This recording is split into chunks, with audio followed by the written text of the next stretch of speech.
আমার একটা ইমব্যালেন্স হয়েছে, এজন্য আমার ডিজিজ হয়েছে। ঠিক আছে? ডিজিজ ইভলিউশন হচ্ছে হিউম্যান বায়োলজিক্যাল আর কালচারাল ইভলিউশনের সাথে চলে। তারপর যেমন ডিফারেন্ট ডিফারেন্ট রিস্কও থাকে, যেমন এইজিং এর জন্য, এগ্রিকালচারাল। ধরেন আপনার বায়োলজিক্যাল কালচারাল এভলিউশন হচ্ছে, আপনি বায়োলজিক্যালি ভালো আছেন, সুস্থ আছেন, কালচারালি আপনি অ্যাডপ্ট করে নিতে পারছেন, সুস্থ মানে সবকিছুর সাথে খাপ খাইয়ে নিতে পারছেন, মানে আপনি ভালো আছেন। এখন এটা তো ইভলিউশন হচ্ছে, আস্তে আস্তে বিবর্তন হচ্ছে। আমাদের ডিজিজ প্যাটার্নটাও তাহলে বিবর্তন হবে না আস্তে আস্তে? যেহেতু আমার সুস্থ থাকার ধারাটা চেঞ্জ হচ্ছে, ডিজিজ হওয়ার ধারাটাও চেঞ্জ হবে। ঠিক আছে? যেমন ধরেন আগে দেখতাম আমরা ছোট ছোট বাচ্চারা অনেক বেশি মারা যেত, আমাদের নিওনেটাল মর্টালিটি অনেক বেশি ছিল, বা আন্ডার 5 মর্টালিটি অনেক বেশি ছিল। আস্তে আস্তে কিন্তু কমে আসছে, একদম নাই হয়ে যায় তা না, কিন্তু কমে আসছে। বা ডিজিজ প্যাটার্নটাও কিন্তু অনেক চেঞ্জ হয়ে গেছে। আগে ছোট ছোট বাচ্চাদের সামান্য সর্দি কাশি জ্বর বলেন বা ডায়রিয়া হলে তারা খুব মারা যেত, বুঝতো না বাবা মারা কি করবে কি খাওয়াবে। এখন জনিত মৃত্যুর কারণ খুব সিভিয়ার না হলে কিন্তু সবাই মোটামুটি জানে যে ডায়রিয়া হলে স্যালাইন খাওয়াতে হবে, আগে তার পানি শূন্যতাটা পূরণ করতে হবে।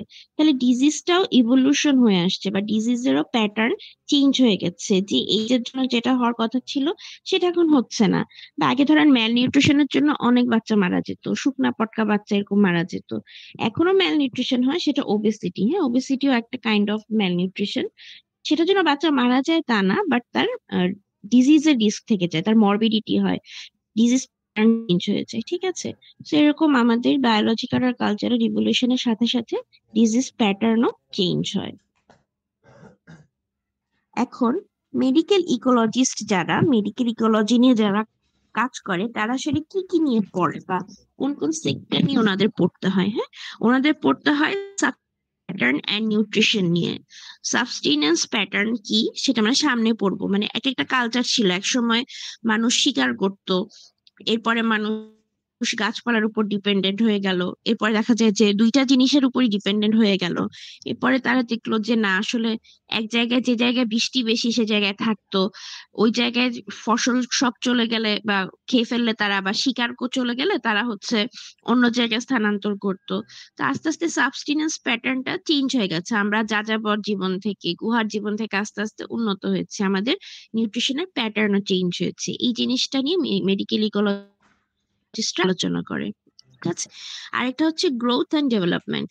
এখন গ্রোথ অ্যান্ড ডেভেলপমেন্ট দুইটা জিনিসেরই দেখে ওনারা। হ্যাঁ, শুধু মানুষের গ্রোথ আর ডেভেলপমেন্ট না, as a society, as a country, আমরা কিভাবে গ্রোথ, আমাদের মানুষদের কিভাবে ডেভেলপমেন্ট হয়, পুরাটাই তারা দেখে। যেহেতু ইকোলজি নিয়ে তারা গবেষণা করে, শুধু মানুষ না, মানুষের চারপাশের জিনিস বা মানুষ যে এখানে থাকে, যেভাবে জীবনযাপন করে, সবকিছু নিয়ে দেখাই তাদের উদ্দেশ্য।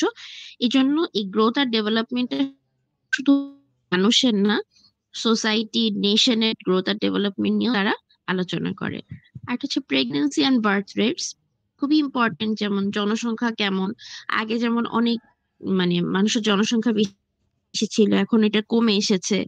প্রেগনেন্সির প্যাটার্নটা কিরকম ছিল, আগে যেমন ধরেন আপনি হসপিটালে গিয়ে সার্ভিস নিবেন, নিয়ে যে প্রেগনেন্সির জন্য সিজারিয়ান সেকশন হবে, এগুলো ছিল না, বাসাই হতো। আরো আগের যুগে কেমন ছিল, একদম প্রিমিটিভ মেডিকেল বা প্রেগনেন্সি রিলেটেড এগুলো কেমন, এগুলো নিয়ে কাজ করে।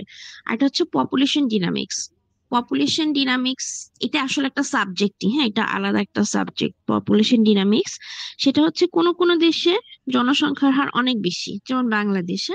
আবার কোন কোন দেশে জনসংখ্যা বৃদ্ধির হার একদম শূন্য বা একদম নেগেটিভ এর কাছাকাছি। এরকম কিছু কিছু দেশের কথা আপনি মাঝে মাঝে শুনবেন, তারা বলে যে তাদের দেশের জনসংখ্যা তারা বাইরে থেকে আনতে চায়। কারণ কি?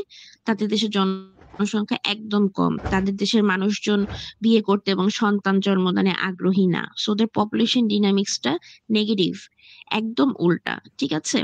একদম আমাদের যেমন অতিরিক্ত জনসংখ্যা সেটা ভালো না, একদম নেগেটিভ হলে সেটাও ভালো না। ওদের অনেক উন্নত হয়, ওদের সব সুযোগ সুবিধা থাকে, বাট ওদের লোকবল কমে যায়, ওদের যে কাজ করার, ধরেন একটা জেনারেশন তো বয়স হয়ে যাবে, তাই না? তার যদি বাচ্চা কাচ্চা না থাকে, কারা ওদের মানে কর্মসংস্থান কাদের করবে? ওরা, ওদের তো ইয়াং জেনারেশন ওরা পাবে না। হ্যাঁ, ওদের লোকবলের বা কাজ করতে পারবে না মানুষের অভাবে। এই জন্য পপুলেশন ডিনামিক্স নিয়ে পড়াশোনা করা হয় মেডিকেল ইকোলজির ক্ষেত্রে, যে কোন পাশে কোন দেশের কোন জায়গায় পৃথিবীর কোন জায়গায় জনসংখ্যা বেশি কম, বেশির কারণ কি, কমের কারণ কি, এগুলো নিয়ে তারা আলোচনা করে। ঠিক আছে, এবং এটা যে শুধু কি বলবো অর্থনৈতিক কারণে তা না, মনস্তাত্ত্বিক অনেক কারণও থাকে, যেহেতু ইকোলজির সাবজেক্ট এই জন্য পপুলেশন ডিনামিক্স এর একটা পার্ট নিয়েও মেডিকেল ইকোলজিস্টরা কাজ করে। আর এটা হচ্ছে ক্রনিক আর ইনফেকশাস ডিজিজ, এটা আমরা সবাই জানি, ক্রনিক ডিজিজ ইনফেকশাস ডিজিজ নিয়ে কাজ করে, যেমন সিডিএনসিডি এগুলো নিয়ে কাজ করে, কোনগুলো আগে ইমার্জিং ছিল এখন রিমার্জিং হচ্ছে, এসব নিয়ে কাজ করে। হ্যাজার্ড এন্ড ইনজুরিজ, আচ্ছা হ্যাজার্ড এন্ড ইনজুরিজ নিয়ে কেন কাজ করে, আমাদের বিভিন্ন যে প্রাকৃতিক দুর্যোগ হয় অথবা বিভিন্ন ইনজুরি হয়, হ্যাজার্ড ইনজুরিজ, এই অ্যাক্সিডেন্ট, এইসব জিনিসপত্র নিয়েও ইকোলজিস্টরা কাজ করে। যেমন ধরেন বজ্রপাতে আগে মানুষজন অনেক বেশি মারা যেত, মানুষ জানতো না যে খোলা মাটির নিচে দাঁড়িয়ে থাকলে তার মৃত্যু হবে, বজ্রপাত একদম গায়ে পড়ে মারা যাবে, কোথায় দাঁড়াতে হবে, তখন দেখা গেল একটা ইলেকট্রিক পোলের পাশে দাঁড়ালো, ইভেন গাছের নিচে দাঁড়ানো কিন্তু ঠিক না, রিস্কি, ঠিক আছে। তো এরকম বিভিন্ন হ্যাজার্ড ইনজুরির কারণে আগে কেন বেশি মানুষ মারা যেত, কারণ তারা জানতো না এই তথ্যগুলা। ও ভূমিকম্প হলে কি হবে, ভূমিকম্প হলে পারলে তো রাস্তায় নেমে যেতে হবে আমাদের দৌড়ে, না হলে কি করতে হবে, আমাদের শক্ত খাটের নিচে বা শক্ত টেবিলের নিচে আশ্রয় নিতে হবে, যাতে আমাদের মাথাটা সেভ হয় অন্তত পক্ষে, ঠিক আছে। এই জন্য এই সব জিনিসগুলো কিন্তু আগে মানুষ জানতো না, তো তখন কিভাবে মানুষ নিজেকে সেভ করতো, এই জন্য কি বেশি মৃত্যু হতো কিনা, বা এখন কিভাবে মানুষ বেশি জানে বা সেভ করে নিজেকে, এগুলো নিয়ে আলোচনা করে। আর demographic changes over time, demographic change যেটা বুঝি সেটা হচ্ছে এই যে শিশু মৃত্যু, মাতৃমৃত্যু, তারপর আপনার ধরেন বিভিন্ন ধরনের ডেমোগ্রাফি, আপনি যদি কখনো বাংলাদেশের অর্থনৈতিক সমীক্ষা পড়েন, আপনি দেখবেন যে ওদের বিভিন্ন ইন্ডিকেটর থাকে, ঠিক আছে, এইসব ইন্ডিকেটরই হচ্ছে আমাদের চেঞ্জ, সেগুলো তো আগে কেমন ছিল এখন কেমন, আমাদের জিডিপি কেমন, মেডিকেল ইকোলজিস্ট তো ওরা বিভিন্ন ধরেন আইএমআর, এমএমআর, আন্ডার 5 মর্টালিটি, এগুলো নিয়ে ম্যাক্সিমাম কাজ করে, অথবা নিউট্রিশন নিয়ে কাজ করে, ঠিক আছে। তো আগে কেমন ছিল এখন কেমন হচ্ছে সেগুলো নিয়ে কথা বলে। ওকে, আচ্ছা। আচ্ছা, এখন যদি কিছু উদাহরণ দেই, আমরা প্রি হিস্টোরিক পপুলেশন আর ক্লাসিক ওয়ার্ক নিয়ে মেডিকেল ইকোলজিস্টরা কাজ করে কি কি পেয়েছে, একটা হচ্ছে ইয়ানোমামো, আর একটা হচ্ছে কোল্ড অ্যাডাপ্টেশন, আর একটা হচ্ছে হাই অল্টিটিউড লিভিং। ইয়ানোমাম হচ্ছে আমাদের কোল্ড অ্যাডাপ্টেশন আর হাই অল্টিটিউড লিভিং নিয়ে জানাটা বেশি জরুরি। কোল্ড অ্যাডাপ্টেশন মানে কি, আপনারা আহ যে টিভিতে কখনো দেখেছেন বা নিজেরা নিজের চোখে দেখেছেন কিনা আমি জানি না, যে ইগলু দেখেন না, যারা নর্থ পোলে থাকে ওরা ইগলুর ভিতর থাকে, হ্যাঁ। তো কিভাবে অত ঠান্ডায় তারা থাকে, কিভাবে অ্যাডাপ্টেশনটা করলো, মানুষ তো আসলে এত ঠান্ডায় বাঁচতে পারে না, কিন্তু ওরা কিভাবে এত ঠান্ডায় অ্যাডাপ্টেশন করলো, নিজের শরীরকে মানায় নিল, এটা নিয়ে কিন্তু গবেষণা করে মেডিকেল ইকোলজিস্ট। এছাড়া হাই অল্টিটিউড লিভিং মানে অনেক উঁচু জায়গায় যারা বাস করে, যেমন হিমালয়ের চূড়ায় কেউ বাস করে তো করে না, কিন্তু ওইখানে দেখবে হিমালয়, যখন হিমালয় ছাড়াও অন্যান্য পাহাড় পর্বত আছে উঁচু উঁচু, ওইখানে মানুষজন বাস করে। তো কিভাবে ওই হাই অল্টিটিউডে তারা বাঁচে, কারণ যত উপরের দিকে যাবে আমাদের কিন্তু অক্সিজেন কমতে থাকবে এবং ওইখানে প্রেসার অনেক কমে যাবে। প্রেসার কমে গেলে কিন্তু ওইখানে আপনার আহ অক্সিজেন কমে গেলে বেঁচে থাকা, বা প্রেসার কমে গেলে কিন্তু জীবনযাপন করা, রান্না বান্না করা, এগুলো অনেক কঠিন হয়ে যায়। তো পাহাড়ের উপরে তো অত সুযোগ সুবিধা নেই, কিভাবে তারা ওইখানে জীবনযাপন করে, ইভলিউশন হয়ে হয়ে এখন কি অবস্থা, এগুলো নিয়ে আলোচনা করে, ঠিক আছে। এটা হচ্ছে কিছু ক্লাসিক এক্সাম্পল। আচ্ছা, রিসেন্টলি মেডিকেল ইকোলজিস্টরা কিসের উপর ফোকাস দিচ্ছে, রিসেন্টলি তারা seasonality and health in agricultural population, agriculture আমাদের না,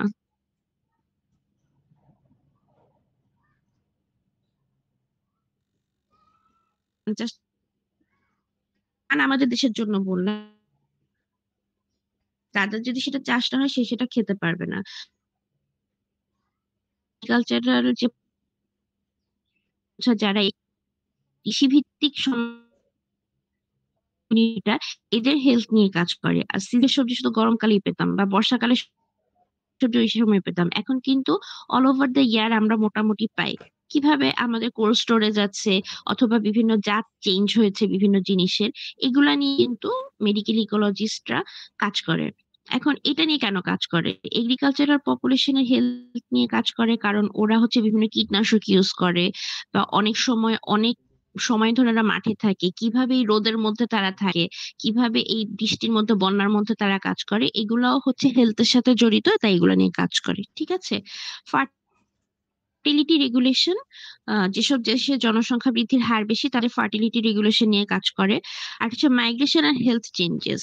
মাইগ্রেশন মানে দেশ থেকে আরেক দেশে যাওয়া। এখন এই জিনিসটা ২ ধরনের মাইগ্রেশন। ধরেন মাইগ্রেশন কানাডা যাবেন, হ্যাঁ? কানাডা যাবেন আপনি। ওইটা আপনার ইচ্ছার ভিত্তিতে মাইগ্রেশন বা আপনি বৈধ উপায়ে যাচ্ছেন। বৈধ উপায়ে যাওয়ার পরে থাকবেন। এখন কানাডায় এত ঠান্ডা, এত বরফ পড়ে, এগুলাতে আমরা অভ্যস্ত না। আমরা তো সামান্য মানে ৯-১০ ডিগ্রিতেই কাবু হয়ে যাই। তো ওইখানে মাইনাসে থাকে। ঐরকম কান্ট্রি গুলাতে গেলে অথবা আরবে গেলেন কেউ। সৌদি আরবে তো মারাত্মক গরম। আমাদের দেশে গরম পড়ে কিন্তু এরকম গা জ্বালানো গরমে কিভাবে থাকবো, হ্যাঁ? তখন আমাদের হেলথ কিভাবে চেঞ্জ হবে, অ্যাডপ্ট করবে সেটা নিয়ে আলোচনা করে। এটা তো গেল আপনি বৈধ উপায়ে গেলে। আপনি যদি অবৈধ উপায়ে যায় অথবা যারা ফোর্সফুলি ডিসপ্লেসড হয়, যেমন রোহিঙ্গারা, হ্যাঁ? ওরা তো মাইগ্রেট করে আসছে, বাট তারা ফোর্সফুলি ডিসপ্লেসড, তারা কিন্তু ইচ্ছা করে আসে নাই। প্রথম উদাহরণটা ভাবে যাবে। সেকেন্ডটা হচ্ছে যারা অবৈধভাবে যায় অথবা ফোর্সফুলি ডিসপ্লেসড হয়, তারা যে এখানে যায় তাদেরকে কিন্তু ওইখানে গিয়ে তারা নরমালি থাকতে পারে না। আপনি যদি বৈধভাবে কানাডা বা সৌদি আরবে যান, ওইখানে গিয়ে কিন্তু আপনি মানে যেভাবে থাকবে আপনার একটা পাসপোর্ট জন্য এগুলা নিয়ে আপনি থাকতে পারেন।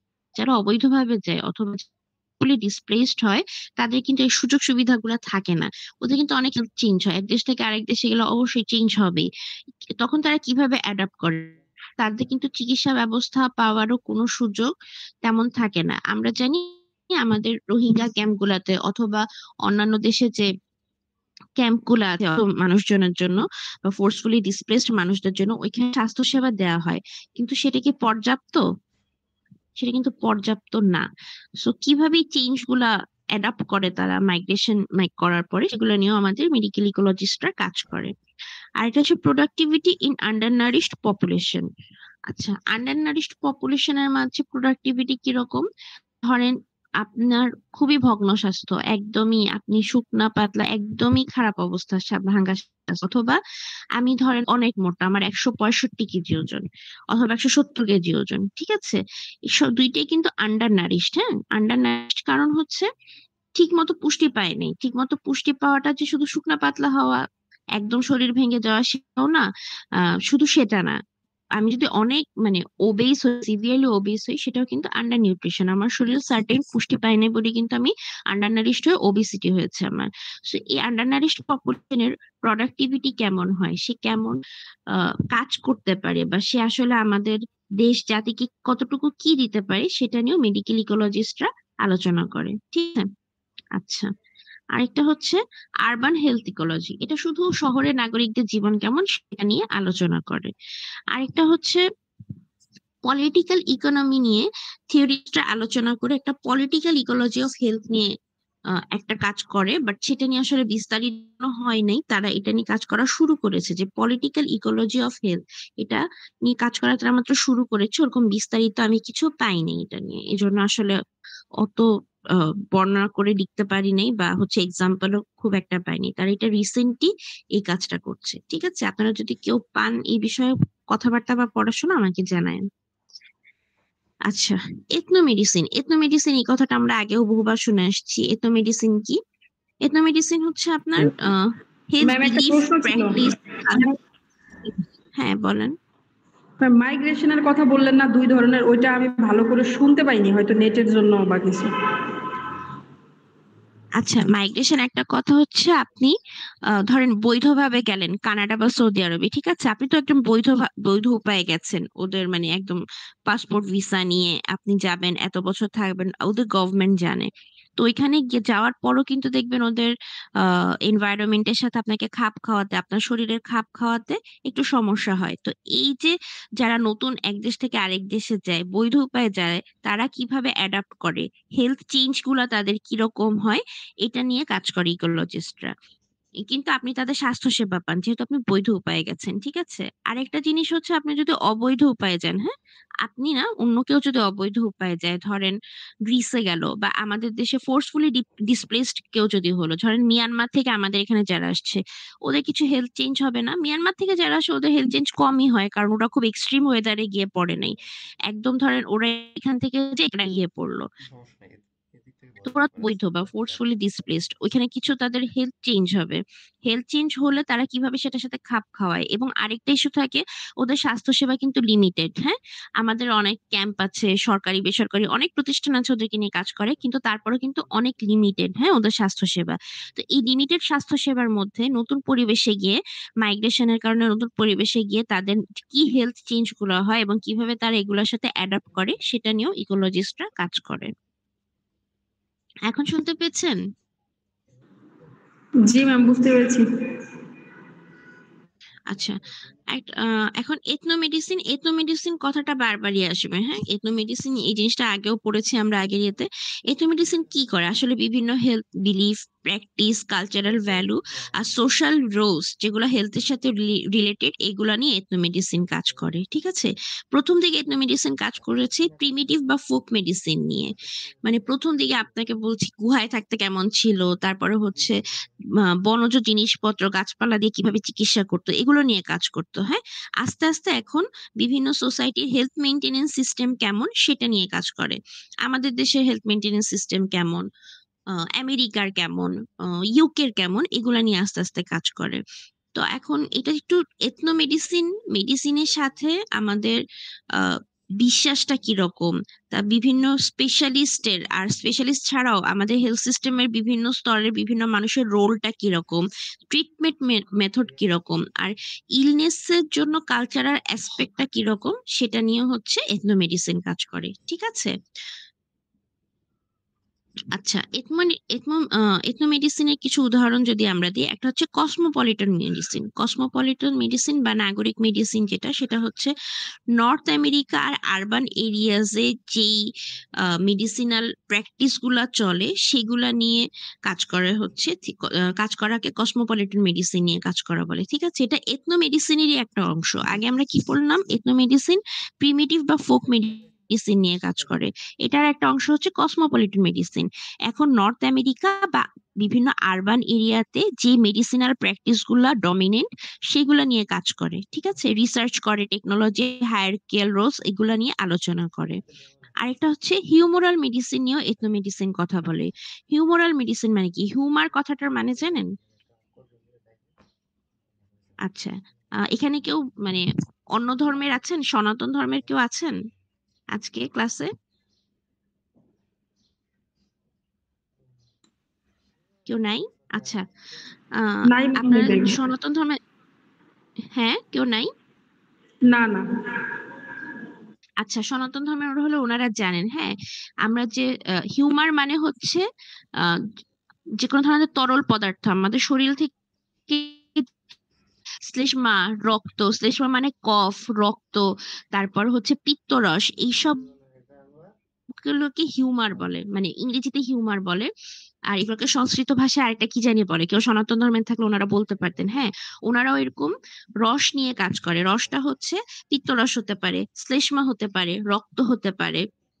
এই যে বিভিন্ন হিউমার এগুলা নিয়ে কাজ করে এটা কিন্তু গ্রিক মেডিসিনও করে। ঠিক আছে?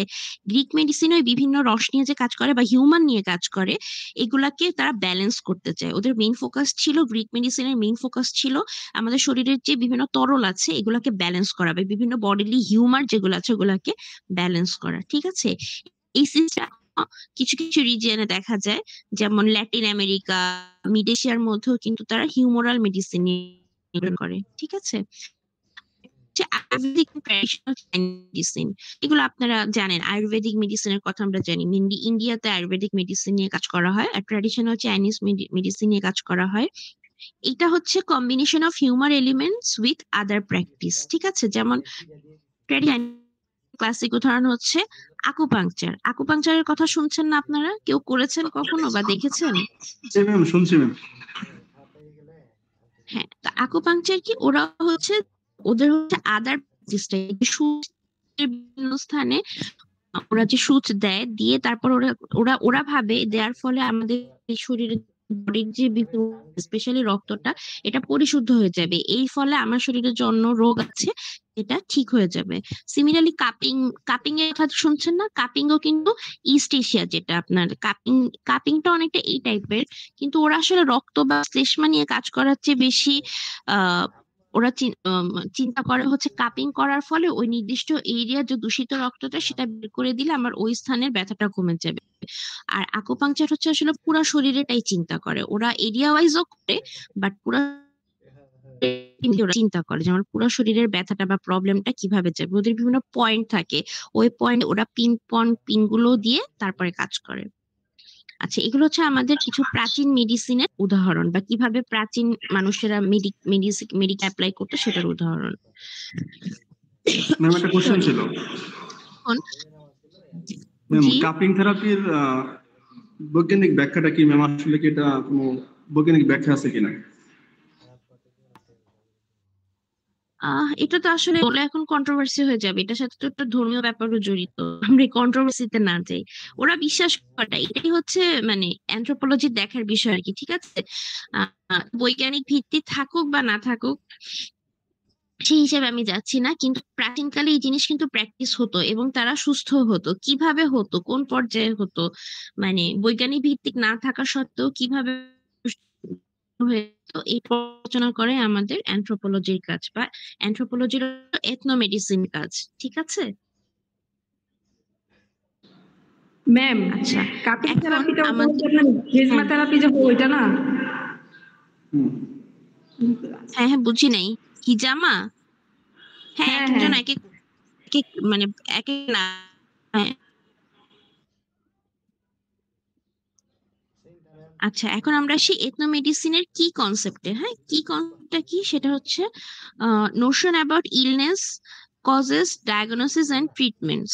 Disparities between explanatory models of practitioners, patients and families can affect communication and treatment decision. এটার মানে কি? এথনোমেডিসিনের কি কনসেপ্ট হচ্ছে এক্সপ্লানেটরি মডেল। এটার হচ্ছে আপনার ইলনেসের কজ, ডায়াগনোসিস আর ট্রিটমেন্ট। এটার মধ্যে যখন এক্সপ্লানেটরি মডেল আপনার ব্যাখ্যা মডেলগুলোর ডিসপ্যারিটি থাকে, ধরেন আপনার যে ডাক্তার সে বিশ্বাস করে এক জিনিস, বাট পেশেন্ট এবং তার ফ্যামিলি বিশ্বাস করে আরেক জিনিস। আপনার ডাক্তার বিশ্বাস করে যে আপনার কোনো একটা মানসিক সমস্যা হয়েছে, এজন্য আপনার মাথাটা বারবার দোলাচ্ছেন বা হচ্ছে এদিক ওদিক যাচ্ছেন, অসংলগ্ন কথাবার্তা বলছেন, কিন্তু আপনার ফ্যামিলি করে আপনাকে জিনে ধরছে, এই জন্য আপনি এসব করতেছেন।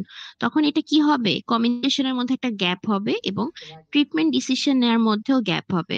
আপনার ফ্যামিলি যদি এটা বিশ্বাস করে, এটা সে কখনো আপনার প্র্যাকটিশনারের কাছে যাবে না, সে যাবে কবিরাজের কাছে ঝাড়ফুঁক করাতে, এসব করবে। তাহলে একটা কমিউনিকেশন হয়ে গেল মেডিকেল সিস্টেমের সাথে, এবং ট্রিটমেন্ট ডিসিশনও কিন্তু একদম চেঞ্জ হয়ে গেল। আর এটা হচ্ছে ডিজিজ ভার্সেস ইলনেস। সেটা কি? সেটা হচ্ছে ডিজিজ একটা ক্লিনিক্যাল ক্যাটাগরি, হ্যাঁ, আর ইলনেসটা হচ্ছে culturally defined experience of impairment. ডিজিজটা এটা আপনার বোঝা যাবে, আপনার ডিজিজ হওয়া মানে আপনার শরীরের বোঝা যাবে। আর ইলনেসটা কালচারালি ডিফাইন্ড এক্সপেরিয়েন্স। কালচারালি যদি আমি বলি, আচ্ছা এটার উদাহরণ হিসেবে যদি আমি বলি, ডিজিজ হলে আপনার ক্লিনিক্যাল সাইন সিমটম থাকলে বলতে পারবেন, কিন্তু ইলনেসটাকে আপনি সবসময় ইলনেস বলতে পারবেন না। যেমন আমি যদি বলি, আচ্ছা মানসিক রোগের কথা ধরেন, হ্যাঁ, অনেকের মানসিক সমস্যা হয়, ডিপ্রেশন হয়। আমাদের দেশে মানসিক রোগ যেহেতু খুবই আন্ডার রেটেড বা আন্ডার ডিফাইন্ড, এই জন্য সেটাই বলছি। আপনার একটা ডিপ্রেশন হচ্ছে, আপনার খারাপ লাগতেছে, যে কোনো কারণে হোক, আপনি বুঝতে পারতেছেন, আপনি আসলে মানুষকে বলতেছেন বা আপনার ফ্রেন্ডকে বলেন, বা আপনার কলিগকে বলেন বা বাসায় কাউকে বলেন, আপনি বলতেছেন আপনার ভালো লাগতেছে না, আমার মনে হচ্ছে আমি মরে, আমি আত্মহত্যা করি, এরকম মনে হচ্ছে। তখন কি হবে? মানুষের বলবে ধুর এগুলো কোনো কথা, এরকম আমাদেরও কত হয়, আমাদেরও কত বিপদ হয়, আমাদেরও এটা হয়, এটা ঠিক হয়ে যাবে। মানে এই যে ডিপ্রেশন, আপনার মানসিক অবসাদ, এটাকে তারা পাত্তা দিল না, কারণ আমরা কালচারালি এটাকে কোনো রোগ বলে বা কোনো ইম্পেয়ারমেন্ট বলে স্বীকারই করি না, ঠিক আছে? এজন্য এটা যে একটা ইলনেস, এই কারণে যে আপনার সমস্যা হচ্ছে, আপনার ক্ষতি হচ্ছে, আপনি বাধাগ্রস্ত হচ্ছে, আপনি কাজ করতে পারতেছেন না, এটা কেউ আমলেই নেয় না। সো ইলনেসটাকে আসলে culturally defined experience of impairment হয়। মানে এথনোমেডিসিনের ভাষায় আর কি। আমাদের সমাজে যদি culturally defined experience of impairment না হয় সেটাকে আমরা ইলনেস বলি না। যদি ইলনেস হয়ও আমরা তাকে বলি না। আর ডিজিজটা হচ্ছে ক্লিনিক্যাল ক্যাটাগরি। অবশ্যই আপনি যখন আল্লাহ মাফ করুক মানসিক অবসাদের কারণে একদম মানে পুরাপুরি আপনার মাথা কাজ করা বন্ধ করে দিবে, একদম আপনাকে আন্ডারে যাইতেই হবে, এছাড়া কোনো উপায় থাকবে না, শেষ পর্যায়ে চলে যাবেন, আপনি ক্লিনিক্যাল ডিপ্রেশন পর্যন্ত চলে যাবেন, তখন ওইটাকে বলবো হ্যাঁ আসলে তো ডিজিজ হয়েছে। ঠিক আছে, সো এটা হচ্ছে ডিজিজ আর ইলনেসের মধ্যে পার্থক্য। আর ethnomedical system may include social and spiritual causes of illness. Social কারণ আর স্পিরিচুয়াল কারণগুলো মেডিসিনে আলোচনা করা হয়। ঠিক আছে, আর হিলিং অ্যান্ড কালচারাল সাইকিয়াট্রি সেটা কি? Healing often involves symbols and practices that affect physiological and immune responses. আচ্ছা, হিলিং মানে কি? ধরেন আপনার চিকেন পক্স হয়েছে, এটা তো একটা ফিজিওলজিক্যাল আর ইমিউন রেসপন্সের ব্যাপার, চোখে দেখা যাচ্ছে। ঠিক আছে, তো এই যে সিম্বল গুলো শরীর ভালো হয়ে যাচ্ছে, এগুলো হচ্ছে হিলিং অংশ। আর cultural psychiatric cultural bound syndrome that may fit Western categories. Cultural psychiatry যেটা স্টাডি করে সেটা হচ্ছে ওয়েস্টার্ন কালচারকে যে সবসময় ফলো করে হবে সেটা না। যেমন ধরেন এক একটা কালচারে রোগের বা চিকিৎসা হওয়ার ধরন হচ্ছে এক এক রকম, বা হিলিং এর প্যাটার্নটা এক এক রকম। আপনারা তিব্বতের নাম তো শুনছেন না? তিব্বতের যে আমাদের ওইখানে যান, ওদের এখানে কিন্তু কালচারাল ক্রিয়েটিভ অফ হিলিং। মানুষকে ধরেন আপনি কেউ অসুস্থ হয়ে গেল, তাকে একদম ওদের একটা স্পেসিফিক মেডিসিন করে বা মেডিসিনাল প্র্যাকটিস ওরা ইউজ করে। ওরা হচ্ছে মাথার উপর পানি দিতে থাকবে, হ্যাঁ ফোঁটায় পানি দিতে থাকবে। এটা অনেক আগে আমি দেখেছি, গল্প পড়ছিলাম, আমার এক্স্যাক্টলি মনে নেই। ওটা হচ্ছে মাথায় ফোঁটায় ফোঁটায় পানি পড়তে থাকবে। একটা মানুষকে ওরা পেয়েছে, অজ্ঞান অবস্থায় পেয়েছে। ওই মানুষটাকে একদম শোয়ায় রাখবে, মাথায় ফোঁটায় ফোঁটায় পানি পড়তে পড়তে আস্তে আস্তে দেখা যাবে আরো অন্যান্য যে তার টেম্পারেচার ঠিক রাখা বা তাকে সেবা শুশ্রূষা করা, ওগুলা পানির ফোঁটা পড়তেই থাকবে। হ্যাঁ, উপরে ওরা একটা জার ঝুলাই দেয় থাকে।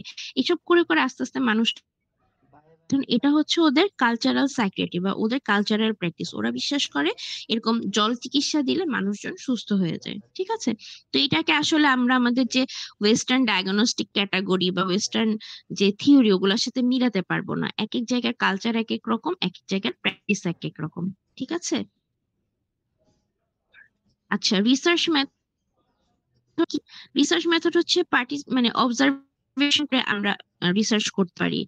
তারপরে এই কারণে বিভিন্ন সময় হিলার বা মিডস যারা তাদের সাথে কাজ করে এথনোমেডিসিনের মানুষজন।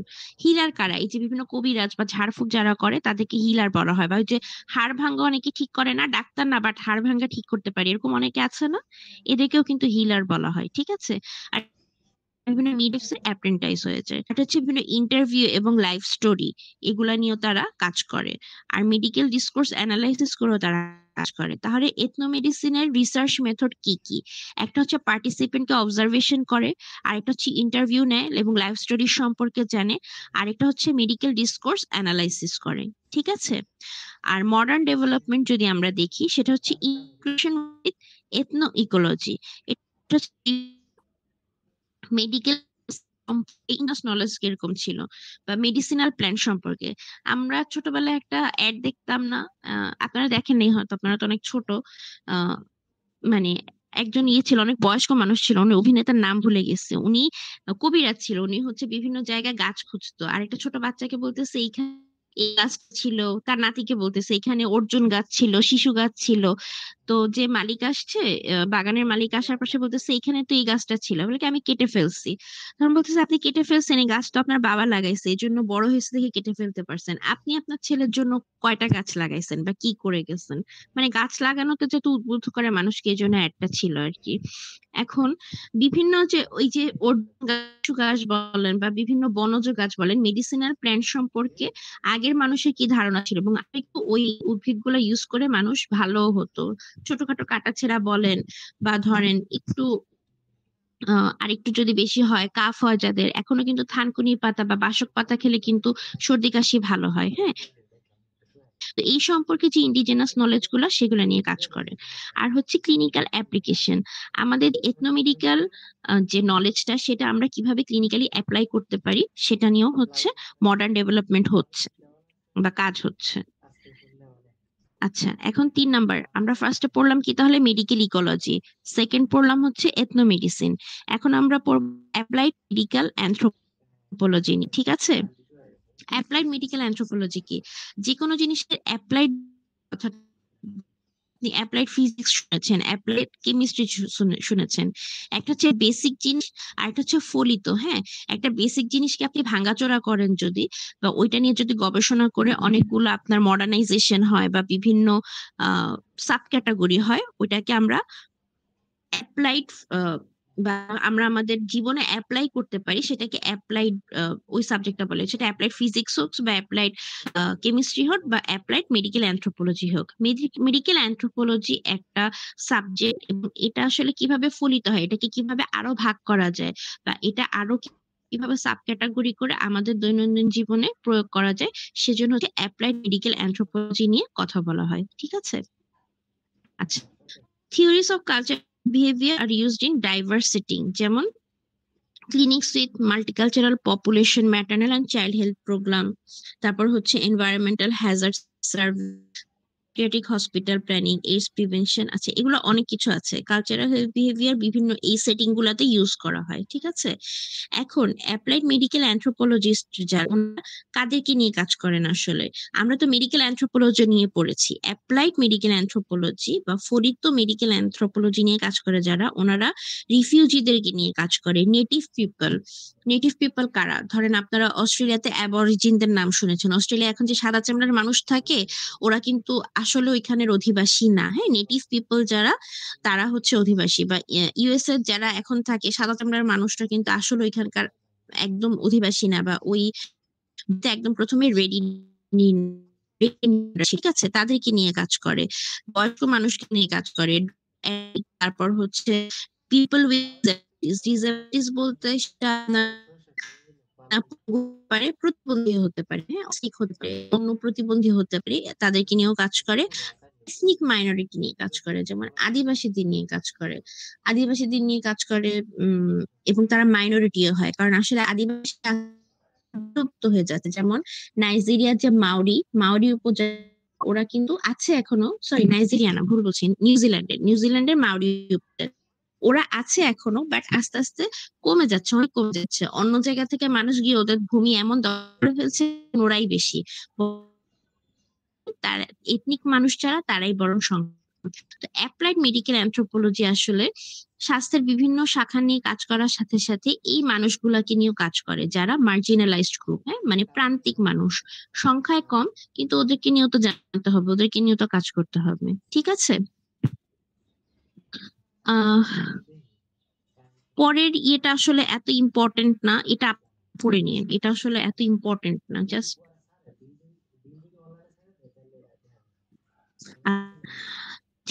থিওরিটিক্যাল ওরিয়েন্টেশন যারা, এটা হচ্ছে এটা ইম্পর্টেন্ট, কারণ এটা হচ্ছে মাইকেল ফকাল্ট নামে একজন ইনফ্লুয়েন্স করেছে এই অ্যাপ্লাইড মেডিকেল অ্যানথ্রোপোলজিকে। কিভাবে? সেটা হচ্ছে বায়োমেডিক্যাল প্র্যাকটিস আর power dynamics between practitioner and patient. Practitioner মানে হচ্ছে যে ডাক্তার, হ্যাঁ, আর পেশেন্ট তো পেশেন্টই। It focuses on medical communication and has been notably applied to women's reproductive health, exploring how medical knowledge and control are socially constructed. আচ্ছা, এটার মানে হচ্ছে সেদিন আপনাদেরকে বলছিলাম যে কমিউনিকেশন খুব ইম্পর্টেন্ট। আপনার প্র্যাকটিশনারের চিন্তাধারা আর আপনার চিন্তাধারা বা আপনার ফ্যামিলির চিন্তাধারা যদি চেঞ্জ হয়, তাহলে কিন্তু এটা ইমব্যালেন্স হয়ে যাবে। আপনার ট্রিটমেন্ট প্রসিডিউর, সে ট্রিটমেন্ট কার কাছে নিতে যাবে? হয়তো আপনার কাছে আসবেই না, ডাক্তারের কাছে সে আসবেই না। হ্যাঁ, এই প্র্যাকটিসটাই ডিফারেন্ট হয়ে যাবে, তখন সে অন্য জায়গায় দৌড়াবে। এখন এইটার প্রভাব সবচেয়ে বেশি পড়েছে, সবচেয়ে বেশি যদি অ্যাপ্লাই করা হয় সেটা হচ্ছে মায়েদের রিপ্রোডাক্টিভ হেলথের ক্ষেত্রে। যেমন আগে হচ্ছে সত্যি ছেলে ডাক্তারদেরকে অনেকে দেখাইতে চাইতো না, সেই ধারণা থেকে আমরা অনেক চেঞ্জ হয়ে গেছে বা বাইরে চলে আসছি, বা ফ্যামিলি প্ল্যানিং মেথড ইউজ করতে চাইতো না, সেই ধারণা থেকে আমরা অনেক দূরে সরে গেছি, বা অনেক সরে এসে এখন অনেকেই ফ্যামিলি প্ল্যানিং মেথড ইউজ করছে বা ছেলে ডাক্তারের কাছে যাচ্ছে।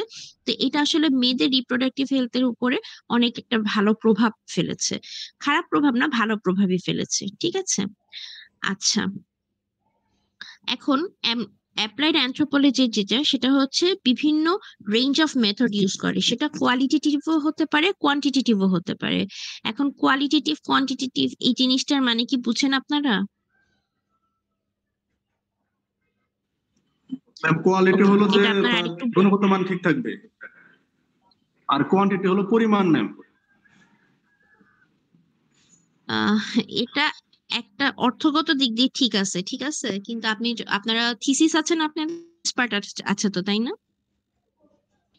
জি ম্যাম আছে লাস্টে। হ্যাঁ, থিসিস করতে গেলে আপনারা দেখবেন, হ্যাঁ, কোয়ালিটেটিভ কোয়ান্টিটেটিভ আসলে রিসার্চ মেথড, হ্যাঁ, এখানে সেই রিসার্চ মেথড নিয়ে কথা বলেছে। কোয়ান্টিটেটিভ যেটা জিনিস সেটা আমরা কোয়ান্টিফাই করতে পারি, হ্যাঁ, যেমন আমি গুনতে পারি বা মাপতে পারি, যেটা আমি গুনতে পারি মাপতে পারি সেটা হচ্ছে কোয়ান্টিটেটিভ। হ্যাঁ, কোয়ান্টিটেটিভ রিসার্চ আপনি ফেস টু ফেস ইন্টারভিউ করবেন, বিভিন্ন কোয়েশ্চেনিয়ার সার্ভে করেন না আপনারা, সার্ভেতে কোয়েশ্চেনিয়ার দেন, আপনার বয়স কত, ওজন কত, উচ্চতা কত, এগুলো জিজ্ঞেস করেন, এগুলো হচ্ছে কোয়ান্টিটেটিভ জিনিস, ঠিক আছে। আর কোয়ালিটেটিভ জিনিস যেটা যেটা আপনি মেজার করতে পারেন না, কোয়ান্টিফাই করতে পারেন না। আপনি একজন মাকে গিয়ে জিজ্ঞেস করলেন আপনার আহ, বাচ্চার অসুস্থতা সম্পর্কে আপনার ধারণা কি, হ্যাঁ, ধারণা যেটা জিনিস, ধারণা জিনিসটা তো আপনি আসলে মাপতে পারেন না। ওর তার একটা নলেজ বা তার যে পারসেপশন বা চিন্তা চেতনা ভাবনা কি আমরা মাপতে পারি? এটা মাপার তো কোনো স্কেল নাই, তাই না? সো এটা হচ্ছে কোয়ালিটেটিভ জিনিস, কোয়ালিটেটিভ জিনিস যেটা আপনি মেজার করতে পারবেন না, আপনি কাউন্ট করতে পারবেন না, যেটা আপনাকে একটা মানুষের স্টেটমেন্ট বা আপনার ভেতরের যে অনুভূতি বা যেটা সে চিন্তা করে, চিন্তাটা একটা থিম আকারে তুলে আনতে হবে। তো অ্যাপ্লাইড অ্যানথ্রোপোলজি আসলে এরকম কোয়ান্টিটেটিভ দিক নিয়েও কাজ করে রিসার্চের, কোয়ালিটেটিভ দিক নিয়েও কাজ করে, ঠিক আছে, এখানে ওরা সেটা বোঝাতে চেয়েছে। আচ্ছা, অ্যানথ্রোপোলজিক্যাল পার্সপেক্টিভ খুবই ইম্পর্টেন্ট। সেটা হচ্ছে আমাদের পার্সপেক্টিভে হোলিজম আছে, রিলেটিজম আছে, কম্পারিজন এন্ড ফিল্ড ওয়ার্ক আছে। এছাড়া সায়েন্টিফিক আর হিউম্যানিস্টিক টেন্ডেন্সি উইথ ডিসিপ্লিন আছে, যেটা টাইম আর কনফ্লিক্ট হয়, টাইমের সাথে সাথে কনফ্লিক্ট হয়। বাট আমরা পার্সপেক্টিভ গুলো ইম্পর্টেন্ট, এখান থেকে পরীক্ষায় প্রশ্ন থাকবে, ঠিক আছে। থিওরিটিক্যাল ওরিয়েন্টেশন নিয়ে যদি প্রশ্ন নাও থাকে, বাট অ্যানথ্রোপোলজিক্যাল পার্সপেক্টিভ থেকে প্রশ্ন থাকবে। আপনাদের আর 15 মিনিট ক্লাস আসছে, 15 মিনিটে কি পড়াতে পারবো? হ্যাঁ পারবো। হোলিজম কি? হোলিজম হচ্ছে আহ আমরা বলি না বিভিন্ন সময় হোলিস্টিক অ্যাপ্রোচ, মানে ওভারঅল সবকিছু নিয়ে চিন্তা করব। হোলিজমটা এরকম সবকিছু নিয়ে চিন্তা করে, যে কোনো একটা একটা জিনিস নিয়ে চিন্তা করে না, ঠিক আছে। যেমন অ্যানথ্রোপোলজিস্টরাও কিন্তু হোল হিউম্যানিটি নিয়ে ইন্টারেস্টেড, লাইফের বিভিন্ন অ্যাসপেক্ট নিয়ে তারা ইন্টারেস্টেড, ঠিক আছে।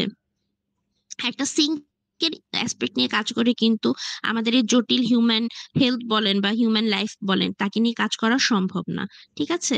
এই জন্য অ্যানথ্রোপোলজিস্টরা সবকিছু নিয়ে ইন্টারেস্টেড, সবকিছু নিয়ে তারা গবেষণা করতে চায়। By using a holistic approach, anthropologists ask how different aspects of human influence one another. যেমন একজন কালচারাল অ্যানথ্রোপোলজিস্ট যে উনি চিন্তা করে একটা স্মল ভিলেজে ম্যারেজের মানে কি, ঠিক আছে। যেমন হচ্ছে তারা বিভিন্ন জেন্ডার নর্ম মেনে চলে, এক্সিস্টিং ফ্যামিলি নেটওয়ার্ক মেনে চলে, laws regarding marriage, religious rule, economic factor, অনেক কিছু মেনে চলে, ঠিক আছে। আপনি যদি ইন্ডিয়ায় একটা গ্রামে গবেষণা করতে যান কালচারাল অ্যানথ্রোপোলজিস্ট হিসেবে, এবং তাদেরকে কি জিজ্ঞেস করেন তোমার কাছে বিয়ে মানে কি, ওদের কাছে বিয়ে মানে হচ্ছে খুব একটা পবিত্র জিনিস, যেটা হচ্ছে জেন্ডার নর্ম। অবশ্যই তারা চিন্তা করবে, যেহেতু ইন্ডিয়ান সাবকন্টিনেন্ট, ওটা চিন্তা করবে যে ছেলেরা মেয়েদের চেয়ে অবশ্যই সুপিরিয়র থাকবে। তাদের ফ্যামিলি নেটওয়ার্ক, যেমন বিদেশে দেখবেন ওদের বিয়েতে কিন্তু খুব ছোটখাটো অনুষ্ঠান হয়, আর এখানে দেখবেন ওদের ফ্যামিলি নেটওয়ার্কে সবাইকে দাওয়াত দিবে, ওদের কমিউনিটি সবাইকে দাওয়াত দিবে। এটা কিন্তু তাদের একটা অংশ, ঠিক আছে, তাদের বিলিফের একটা অংশ। বিভিন্ন ল তারা মেনে চলবে। আপনার তো ইন্ডিয়ান সিরিয়াল দেখেন বা দেখেন, ওদের অনেক নিয়ম কানুন আছে, হ্যাঁ, এইসব ওরা মেনে চলে। সো কালচারাল অ্যানথ্রোপোলজিস্ট চিন্তা করবে ইন্ডিয়ার একটা স্মল ভিলেজে ওদের ম্যারেজ হিসেবে পার্সপেক্টিভ যেটা, কিন্তু আমেরিকার একটা গ্রামে কিন্তু পার্সপেক্টিভ এক না, হ্যাঁ, এটাই চিন্তা করবে। আর এটা হচ্ছে আপনার বায়োলজিক্যাল অ্যানথ্রোপোলজিস্ট যারা, তারা প্রাচীন জিনিস নিয়ে চিন্তা করবে। যেমন ধরেন সাউথ আমেরিকার যে মাঙ্কি বা এইপস যারা আছে, হ্যাঁ, তাদের ফিজিক্যাল অ্যাডাপ্টেশন কিরকম, তাদের এইজিং প্যাটার্ন কিরকম, তাদের ইকোলজিক্যাল কন্ডিশন কিরকম এবং মানুষের সাথে ইন্টারাকশন কিরকম, এটা নিয়ে তারা চিন্তা করবে। কারণ এটা কেন চিন্তা করবে? কারণ ডারউইন বলে গেছে মানুষ হচ্ছে বানরের বিবর্তন হয়ে মানুষ হয়েছে। এজন্য তারা বায়োলজিক্যাল অ্যানথ্রোপোলজিস্টরা কি করে, এই প্রিমিটিভ যারা ছিল বা প্রিমিটিভ এভ যারা ছিল তাদেরকে নিয়ে আলোচনা করে, যাতে করে মানুষ, যেহেতু তারা বিশ্বাস করে মানুষ বানর থেকে আসছে, বানরের বংশোদ্ভূত, বানরের বিবর্তন হয়ে মানুষ হয়েছে, তো তাদের এই বিবর্তনগুলো দিয়ে ইন্টারাকশন করতে চায় তারা। মানুষের এখন চেঞ্জের সাথে বানরের যে চেঞ্জ গুলো বা বানরের যে কনসিডার গুলো, অ্যাডাপ্টেশন গুলো, ওগুলোর সাথে মিল আছে কিনা মানুষের, এগুলা নিয়ে তারা আলোচনা করে। ঠিক আছে। আরেকটা হচ্ছে by understanding how non human primates behave we discover more about ourselves. এটা অন্যান্য নিয়েও, প্রাইমেট নিয়ে কাজ করেও তারা বলতে পারে। আচ্ছা, আর হোলিস্টিক অ্যাপ্রোচ নিয়ে কাজ করে আমরা এসব বায়োলজিক্যাল, সোশ্যাল, কালচারাল ফেনোমিনা এগুলো নিয়ে আলোচনা করা হয় হোলিজমে। আচ্ছা,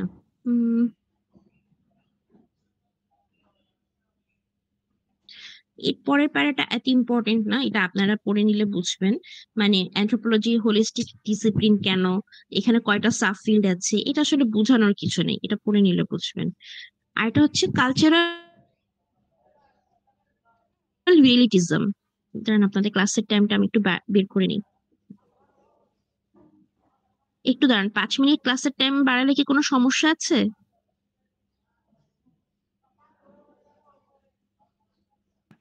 না ম্যাম, সমস্যা নেই। আচ্ছা, ঠিক আছে।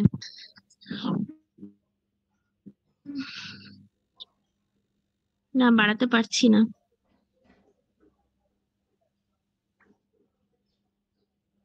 আচ্ছা, আজকে তাহলে এতটুকু থাক, ঠিক আছে? একটু পরে ক্লাসের টাইম শেষ হয়ে যাবে।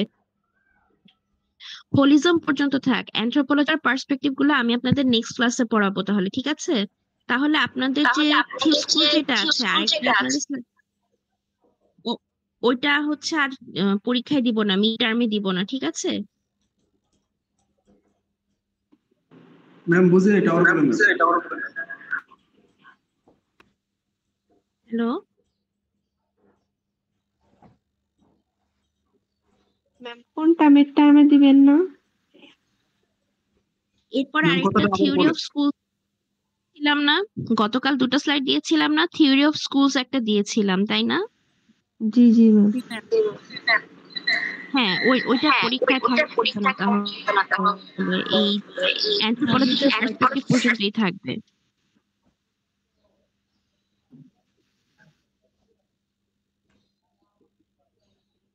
ঠিক আছে, আজকে তাহলে ক্লাস শেষ করছি, ঠিক আছে? Okay ma'am. আচ্ছা, ঠিক আছে। আসসালামু আলাইকুম ম্যাম। ওয়ালাইকুম আসসালাম। আসসালামু আলাইকুম ম্যাম। ওয়ালাইকুম আসসালাম।